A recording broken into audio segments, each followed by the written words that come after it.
Assalamualaikum warahmatullahi wabarakatuh. Salam sejahtera untuk kita semua. Halo teman-teman, berjumpa lagi bersama saya Mudi Susilo. Nah, di kesempatan kali ini saya ingin menjelaskan tentang packing order theory. Langsung saja ke penjelasannya. Nah, di sini menurut Myers dan Maljum tahun 1984, nah bahwa packing order theory itu berlawanan dengan trade-off theory. Packing order theory itu menganggap bahwa tidak ada tingkat cash holding yang optimal, tetapi cash memiliki peran sebagai penyangga antara laba ditahan dan kebutuhan investasi. Nah, maka itu cash akan tersedia ketika profit yang dihasilkan perusahaan melebihi kebutuhan investasinya. Nah, ketika cash tersedia dalam jumlah yang berlebih dan perusahaan yakin akan profitabilitas investasi mereka, maka kelebihan kas akan dibayarkan kepada para pemegang saham dalam bentuk dividen. Nah, itu menurut Myers dan Maljum tahun 1984. Lalu selanjutnya menurut Keon et al. Tahun 2000, dengan ringkas mengikhtisarkan teori packing order teori packing order itu sebagai berikut. Nah, yang pertama, perusahaan itu menerapkan kebijakan dividen untuk kesempatan investasi. Lalu yang kedua, perusahaan lebih suka mendanai kesempatan investasi dengan dana yang sepenuhnya dari dalam dulu, lalu modal keuangan internal akan dicari. Lalu yang ketiga, saat pendanaan eksternal dibutuhkan, perusahaan itu akan pertama memilih menerbitkan sekuritas utang. Menerbitkan sekuritas jenis modal akan dilakukan terakhir. Lalu yang terakhir, yang keempat, untuk mengantisipasi kekurangan persediaan dan karena adanya kebijakan dividen yang kontan dan fluktuasi dari tingkat keuntungan serta kesempatan. Nah, investasi, maka perusahaan itu akan mengambil portofolio investasi yang lancar tersedia. Packing order theory itu mengemukakan adanya urutan sumber dana dalam perusahaan keputusan pendanaan perusahaan. Nah, berdasarkan teori ini, ketika perusahaan membutuhkan dana untuk keperluan pembiayaan investasi, seharusnya perusahaan itu membiayai pembiayaan investasi dengan dana internal terlebih dahulu. Jika keputusan untuk investasi tidak dapat dari pendanaan internal, maka perusahaan akan menggunakan pendekatan eksternal dari utang sebagai sumber pendanaan kedua.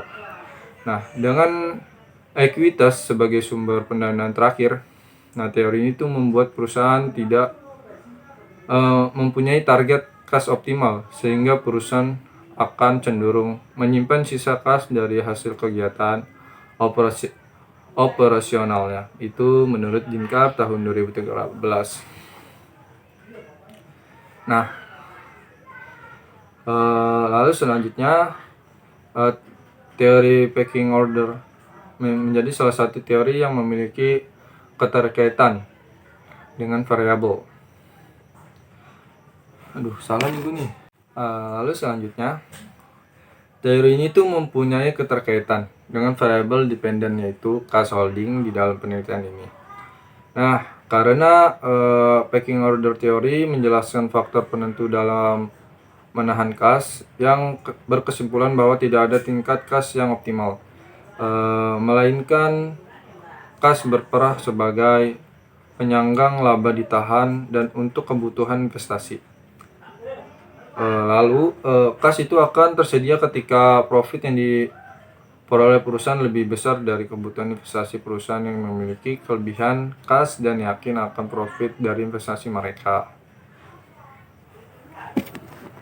Akan membagikan kas tersebut pada pemegang saham dalam bentuk dividen. Lalu selain dilihat melalui variabel dependent cash holding, teori packing order juga memiliki keterikatan pada variabel independent, yaitu cash flow. Perusahaan yang memiliki tingkat cash flow yang tinggi memiliki kas dalam jumlah yang besar. Nah, hal ini dikarenakan perusahaan itu lebih menyukai pendanaan internal dibandingkan dengan pendanaan eksternal.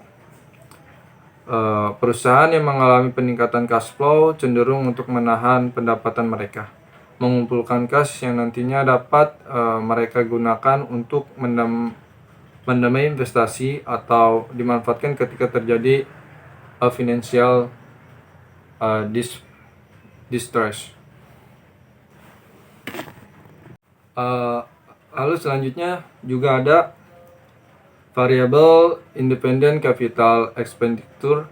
Itu juga memiliki keterkaitan dengan teori pecking order. Nah, menurut teori pecking order, ada hubungan negatif antara capital expenditure dan kepemilikan kas karena capital expenditure dianggap sebagai arus kas keluar.